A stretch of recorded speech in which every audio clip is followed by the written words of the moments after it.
अस्सलामुअलैकुम। TV today के साथ मैं हूं आपकी मेज़बान ज़ुहा राशिद। नाज़रीन, पाकिस्तान में बढ़ती हुई गुर्बत ने लोगों का जीना महाल कर दिया है। पाकिस्तान का हर नौजवान ये समझता है कि अब हमारा फ्यूचर सिर्फ बाहर के ममालिक जाकर ही बन सकता है। लेकिन बाहर के मुल्क जाने के लिए आपको एक अच्छी खासी रकम दरकार होती है, अच्छा खासा सरमाया चाहिए होता है और हर एक बंदा इसको अफोर्ड नहीं कर सकता। और वो जब अफोर्ड नहीं कर पाते तो वो फिर गलत काम, गैर कानूनी कामों की तरफ जाते हैं। पैसे कमाने की लालच में और अपनी ज़िंदगी को पुरअसाइश बनाने के लालच में लोग अपनी ज़िंदगी दांव पर लगा देते हैं और डंकी लगाते हैं।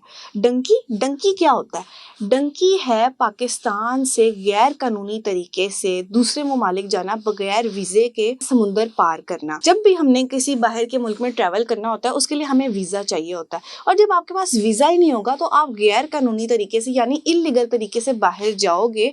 वो आपके लिए कितना खतरनाक साबित हो सकता है ये आजकल हमारे नौजवानों को नहीं पता।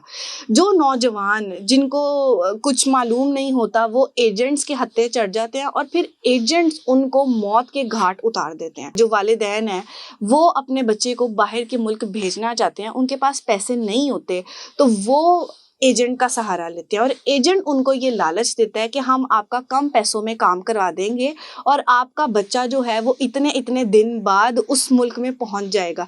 थोड़ी सी मुश्किलात आएंगी लेकिन वो पहुंच जाएगा। लेकिन दर हकीकत वो उनको ये बता रहा होता है कि हम आपसे पैसे ले लेंगे लेकिन आपका बच्चा वहां नहीं पहुंच पाएगा और वो रास्ते में ही मर जाएगा। जो लोग डंकी लगाते हैं उनको बहुत सारी मुश्किलात का सामना करना पड़ता है। रास्ता दुश्वार होता है और पहाड़ों से उनको गुजरना पड़ता है, उनको ऐसे जंगलों से गुजरना पड़ता है जहाँ पर वहशी दरिंदे जानवर होते हैं। ये सब चीज़ें पार करके जब वो किसी मुल्क में पहुँचते हैं तो वहाँ की सिक्योरिटी फोर्सेस जो है वो उनको पकड़ लेती हैं और उनको कैद कर लेती हैं। जो लोग डंकी लगा कर जाते हैं वो जाते तो इस बड़ी उम्मीद से हैं कि हम वहाँ पर पहुँच जाएंगे, वहाँ पर जाके हम बड़ी ऐशो इशरत से रहेंगे, लेकिन वो जिस तरह जाते हैं ये आपको वो लोग खुद भी बयान नहीं कर सकते। जानवरों से बदतर सलूक होता है उनके साथ।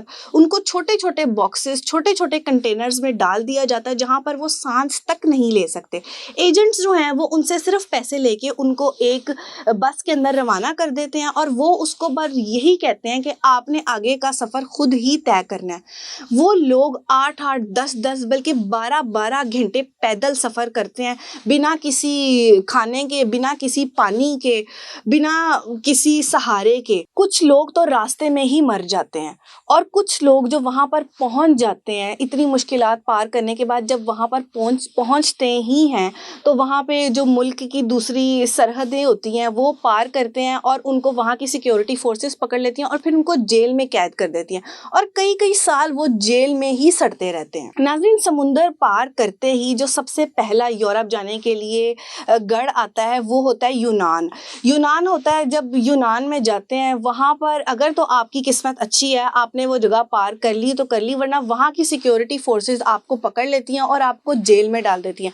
कुछ लोग तो वहाँ पर ही मर जाते हैं, कुछ लोग वहाँ गिरफ्तार हो जाते हैं और कुछ लोग अपनी जान बचाकर आगे निकल जाते हैं। जब आप आगे का सफ़र तय करना शुरू करते हो तो आपको बहुत सारी तारों के नीचे से गुजरना पड़ता है, बहुत सारे लोगों का सामना करना पड़ता है, बहुत सारे दरिंदे आपको मिलते हैं रास्ते में और बहुत सारे इस तरह की चीज़ें आपको फेस करनी पड़ती हैं जो आपने कभी सोची भी नहीं होंगी। बहुत कम लोग होते हैं जो वहाँ पर पहुँचते हैं। अगर फ़र्ज़ करें यहाँ से 100 लोग डंकी लगाकर वहाँ पर गए हैं तो वहाँ पर सिर्फ 1 या 2 लोग ही पहुँचेंगे और वो भी वहाँ जाकर जेलों में कैद हो जाएंगे।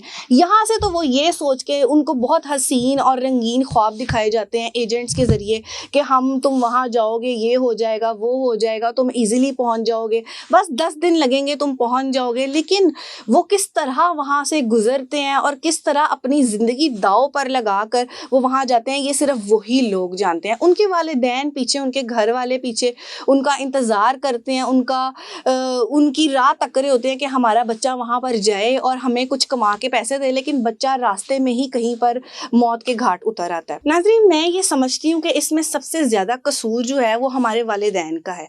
वालिदैन फूलों की तरह अपने बच्चों को पालते हैं, अपने खून पसीने की मेहनत करते हैं और बच्चों के ऊपर पैसे लगाते हैं, और अगर बच्चा आपके साथ कोई ऐसी ज़िद कर रहा है तो आप उसकी ये ज़िद मान ही क्यों रहे हो?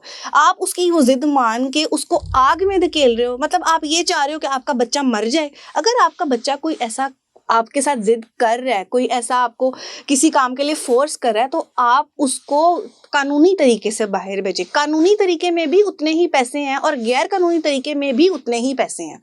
इसलिए आप उसको कानूनी तरीके से भेजें ताकि आप भी महफूज रहें, आपका बच्चा भी महफूज रहे और हमारे मुल्क की इज्जत भी महफूज रहे। देखिए, जब पाकिस्तान के लोग डंकी लगाकर वहाँ पर पहुँचते हैं तो वहाँ पर जब एक बंदे की शनाख्त होती है वो इसी नाम से जाना जाता है कि वो पाकिस्तानी है, और बदनामी किसकी होती है? पाकिस्तान की बदनामी होती है। पैसों का ज़िया तो होता ही होता है, जानों का भी ज़िया होता है और हमारा मुल्क भी बदनाम होता है। इसलिए खुदारा मेरी आपसे रिक्वेस्ट है कि प्लीज़ इस गैर कानूनी तरीके को बंद करें, अपनी भी हिफाजत करें, अपने माँ बाप का भी ख्याल रखें और दूसरा मुल्क का भी ख्याल रखें।